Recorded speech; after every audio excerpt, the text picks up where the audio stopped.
The trial case involving two senior officials of Gambia Petroleum continues at the High Court in Banjul. African finance ministers are meeting in Senegal to find ways of resuscitating Africa's economy.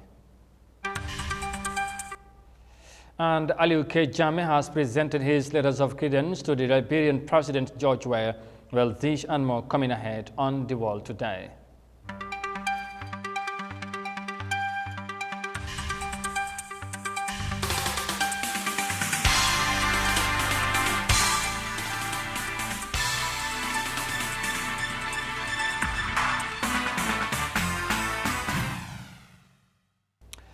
This is Eyeafrica TV and you are watching the World Today News Bulletin. Many thanks for joining us. I am Amadou Kante and now the news in detail.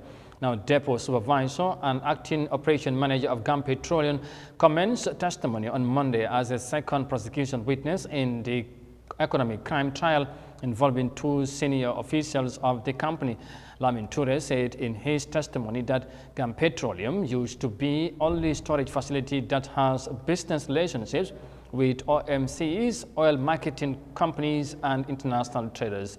Mafuji Sise has the details in this report.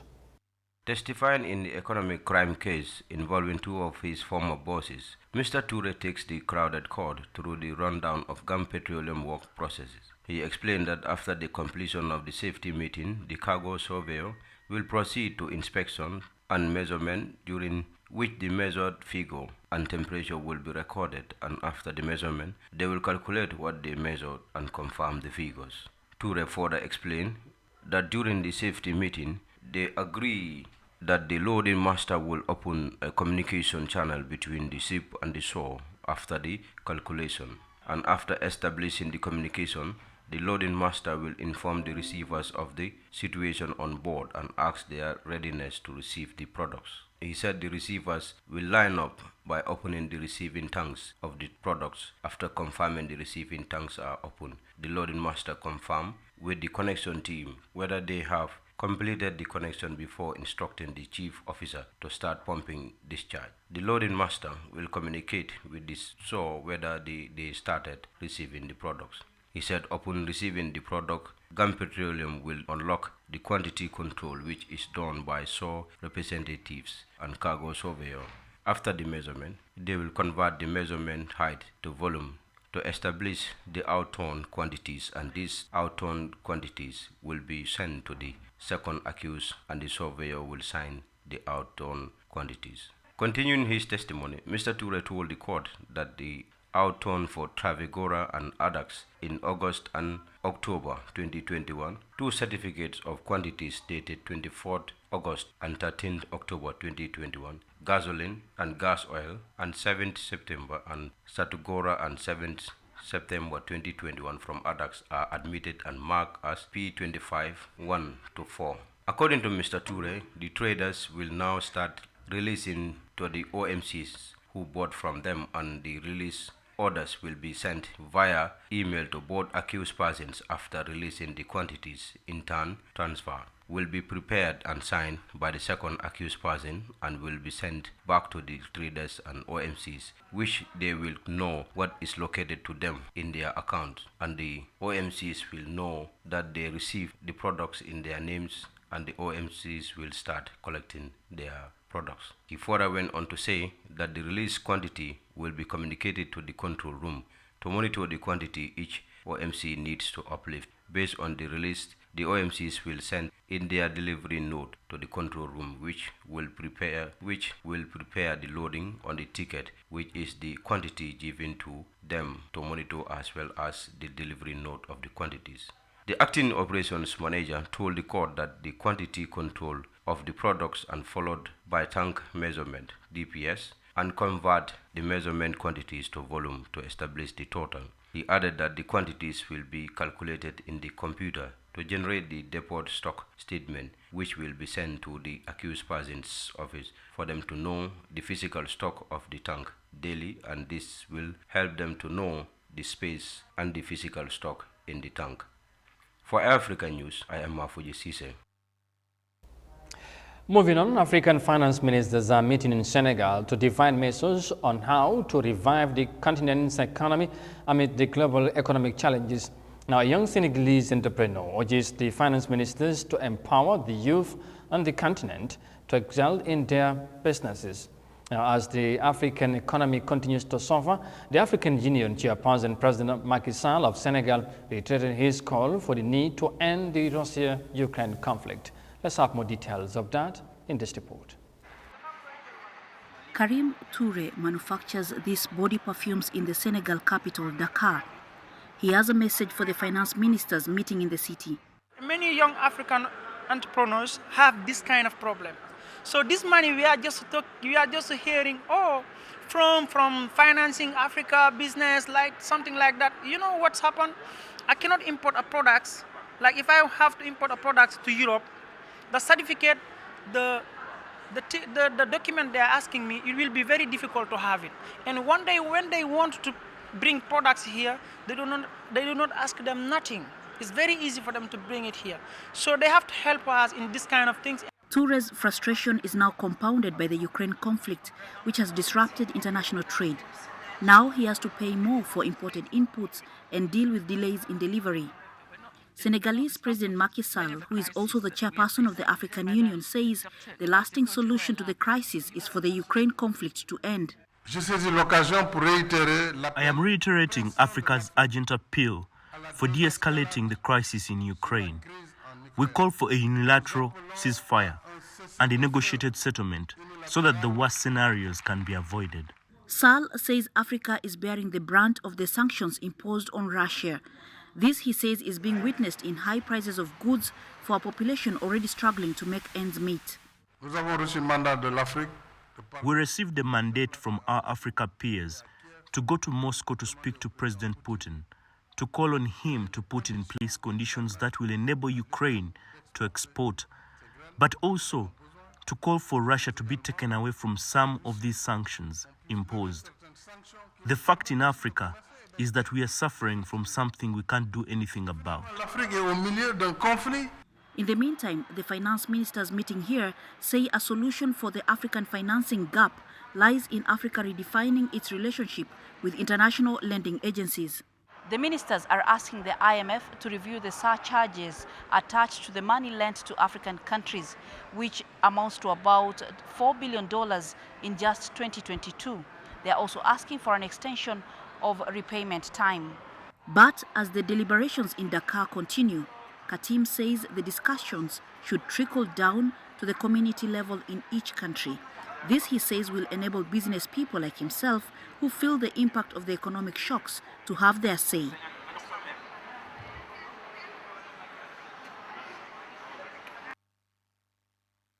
African ministers, of course, finance ministers are meeting in Senegal to find ways of reviving the, of course, African economy.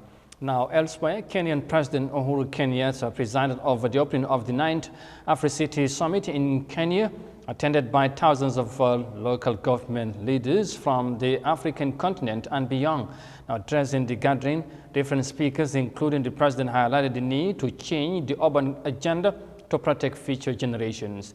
The event also focuses on the role of intermediary cities of Africa in the implementation of Agenda 2030 of the United Nations and the African Union Agenda 2063. Here's more details of that in this report. Thousands of delegates attended the opening ceremony of the 9th Afri-City Summit held in Kisumu, an intermediary city in western Kenya. The theme for this year's summit touched on the role of intermediary cities on the African continent in implementing the UN Agenda 2030 and the African Union's Agenda 2063. Welcome His Excellency. The chief guest, Kenya's President Uhuru Kenyatta, called for intermediary cities to play a bigger part in development. Time is right for scaling up the role of intermediary cities as the next frontiers of African urbanization and development. Keynote speakers stressed the need for a change in the urban agenda to protect future generations. More than 64% of the urban population in Africa live in informal settlements. There is a deficit of housing and housing finance with only 15% of urban dwellers in Africa. The reality of our continent is reflected in the way we treat our intermediary cities. Treat them well, and we will treat African citizens well. An intermediary city is defined as one having a population ranging from 50,000 to 1 million people that connects rural and urban areas to basic facilities and services. The governor of Kisumu, the summit's host city, says they provide these linkages through a devolved system of government enshrined in Kenya's constitution. Intermediary cities also have the potential to address inequalities among groups that have arisen from central power structures that disproportionately channel resources to few urban areas. With day one out of the way, the serious business of the summit now begins, with climate change and the role of intermediary cities in development taking center stage. And from the report there in Kenya, now to some diplomatic relations development, because following his appointment by President Barrow as Gambia's ambassador-designate to Liberia, the Gambian High Commissioner to Sierra Leone, Yahya Jammeh, on Tuesday presented his letters of credence to President George Weah of Liberia. The two West African countries have enjoyed a long-standing cordial bilateral cooperation in different sectors. Now, shortly after receiving Ambassador Jammeh, President Weah, of course, persuaded the government of the Gambia to explore investment opportunities in Liberia, whilst reiterating his government's commitment to foster ties between Liberia and the Gambia. Here is an excerpt of the Liberian president.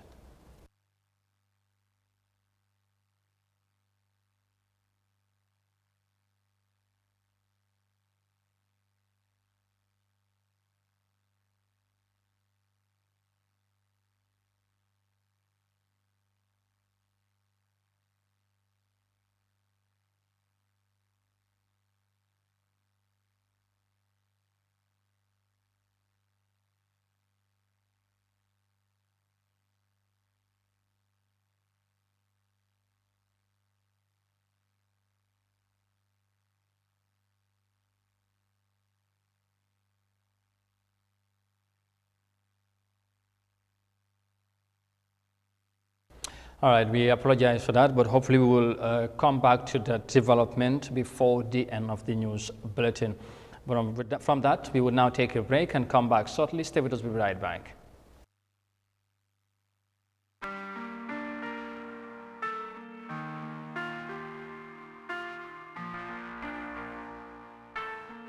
TAF Africa Global is the first and biggest private real estate developer in the Gambia, with a presence in 7 other African countries. We are launching the development of the first smart and most modern office and retail towers in the Gambia, called TAF Twins, located in the heart of the Canifing institutional area and 10 minutes drive from Banjul.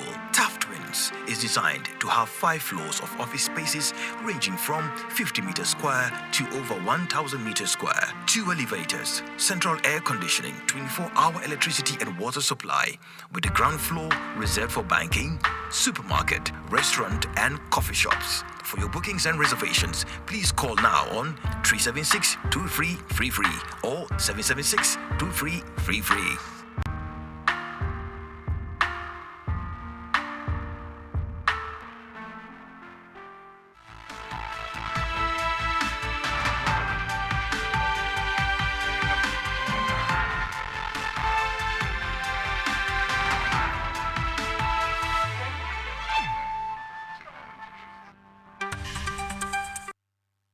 Welcome back. This is Eyeafrica TV and you are watching the World Today News Bulletin. Many thanks for joining us. Now, an Islamic teacher in Bampamane village in the Sabah Sanjal constituency, North Bank region, is requesting support from authorities to help build his Arabic school known as Dara. Now, according to the Ustaz, the lack of proper learning equipment in his madrasa has also hindered the students' effective learning. He made the remark when the constituency parliamentarian Honorable Alaji Babu Sise visited the madrasa on Saturday. Aisatu Tambandur has the details in this report. Speaking to Eyeafrica TV, An Arabic teacher said it has been difficult for them to transform the madrasa since its inception, despite several efforts made by the community. While lamenting the challenge they face, the Arabic teacher says students could learn during the dry season due to the bad stage of the learning center. He said there were plans to establish another Arabic learning center due to the high demand from the community, but they were unable to do so due to the lack of support. He further outlined that the children do not even have chairs to sit on, but they instead use woods to learn their lessons. He appeals to the government and any philanthropists to come to their aid. Knowing that this is center is hard to build, and that is why we really need someone to help us and build a better one for us. It's not one like this. We really need someone to help us out. And just look at where the kids are sitting down to learn. It is very sad. They did not have stood, but instead sitting on the wood.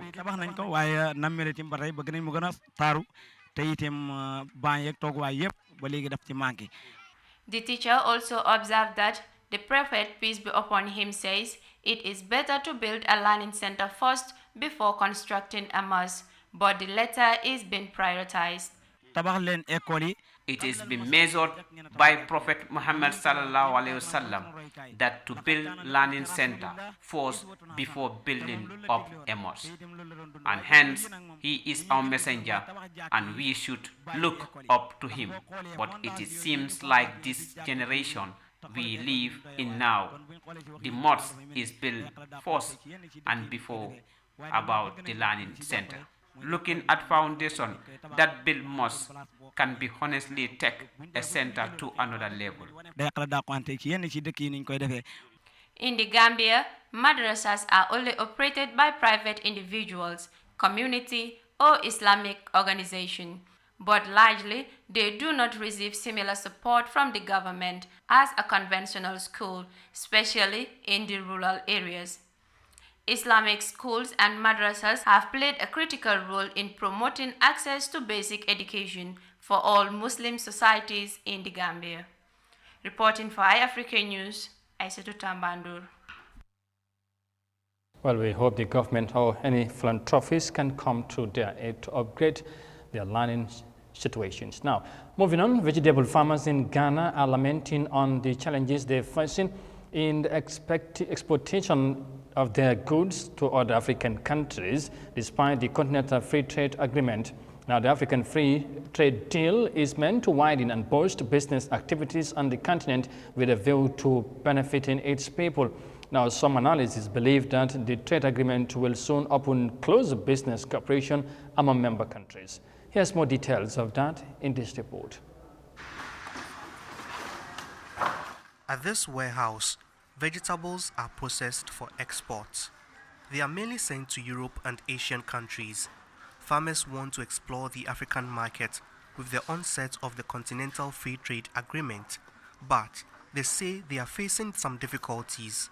If I'm exporting to Europe and I have a market in Sudan, the same charges from Ghana to Europe, I'm paying the same charges from Ghana to Sudan. So you could see that I'll prefer to export to Europe, not exporting to Sudan. And Sudan too, in terms of logistics, our route, you can book a flight, it will take like 3 days before your goods will leave. So if you are in my shoe, it's a perishable goods, I'll prefer to send the goods to maybe UK or Europe. Ghana exports more than $15 million worth of vegetables every year, mostly to Europe. The African Continental Free Trade Agreement hopes to boost intra-African trade and open the market to 1.2 billion people. Vegetable farmers here are still struggling to access affordable and reliable air cargo services to export their produce to buyers in Europe and other international markets. They believe a dedicated air cargo for the export of vegetables within Africa will benefit them. Some of the countries have a good logistics system. Ethiopia, they have a lot of cargo around. When it comes to Kenya, they're also doing well in Rwanda. Why can't we look at it, bring those people on board? So they should come together and tell them, okay, this is what we want to do. Can we support this sector with a fee where those people are operating in that line? cannot pay those fees to the government, so that it will give them a room to operate, so that they charge the exporters, it can help the business line, so that we can trade among ourselves. Ghana's Exports Promotion Authority says it is engaging some carriers, including Ethiopia and Kenya Airlines, to find cheaper and reliable air cargo services. Analysts believe the export of vegetables within Africa will soon see a boost under the free trade agreement. Most member states negotiated their tariff lines. About 50% is more on agri-products. And so you realize that yes, if we are having about 50% of our tariff lines based in the agriculture sector, then it's good to stand to say that a lot of member states are ready to trade among themselves and to reduce exporting their raw values outside Africa. This is what is going to happen. And so you can realize that we're going to see even beyond the vegetables and other food products, you're going to see a lot of processing. Still, some land borders within Africa remain shut more than 2 years since the COVID-19 pandemic struck. Farmers in Ghana say while they wait for the cheaper and affordable air cargo to export their vegetables, they also want the land borders to be reopened. And that report is coming from Accra, Ghana. Now, after several decades of relying on other options, on the Putin administration. Now, Estonia is believed to be the next option for Finland, but the northern European nation will wait for a time to fill the vacuum left by Russia. However, if Russia ends its supply to Finland, it will affect the industry more than the Finnish population. Let's have more details of that in this report. Finland's chemical industry is one of its biggest multi-billion-dollar export sectors. Right now, it's almost totally dependent on Russian gas. Around 3/4 of all this Nordic country's gas comes from Russia, which is threatening to cut off supplies unless Western companies pay in rubles. The country, though, has been preparing for the worst for a while. Gas prices started escalating from last autumn, and the actors in the gas wholesale market, they realize something is happening with the Russian supply. We cannot trust the deliveries from Russia anymore, as we have been trusted them for several decades before. But something is happening, we should source from somewhere else. Finland does have an alternative source of gas. There's an undersea pipeline from Estonia, about 80 kilometers away across the Gulf of Finland. It opened 2 years ago, but it's going to take time for it to make up for the loss of Russian gas. Finland is also planning to build a floating LNG, liquid natural gas terminal, where additional supplies can be shipped in from elsewhere. If Russia does cut off supplies, it'll affect industry more than the public. Very few homes use gas, and much of the heating is supplied centrally. In the capital, most Finns live in apartments. Lauri Heikkilä rents his and has no idea what he pays for heating. This is how I heat my apartment. I don't have any boiler. The whole apartment doesn't have any boiler, or the building. It all comes from the district heat plant. The cost is covered in the rent or management fee. Each district has its own heating plant, which pumps hot water into every building. Some of the plants do use gas, but can switch to coal or biomass. There's no shortage of wood in Finland for biofuels, and much of its electricity already comes from alternative sources such as nuclear power, hydroelectric and wind. But it's industry which remains heavily reliant on gas. Chemical is the largest, along with metal refining, paper, pulp and food processing. And while businesses are likely to feel the brunt of a Russian cut-off, the impact is likely to be passed on to consumers further down the line. And from the report there in Finland, we will now, of course, bring this news edition to an end. But for more details on this and other stories, as always, as ever, you can visit on our website, Eyeafrica.tv. But for now, many thanks for the privilege of your company. Thanks for watching. Stay safe and bye for now.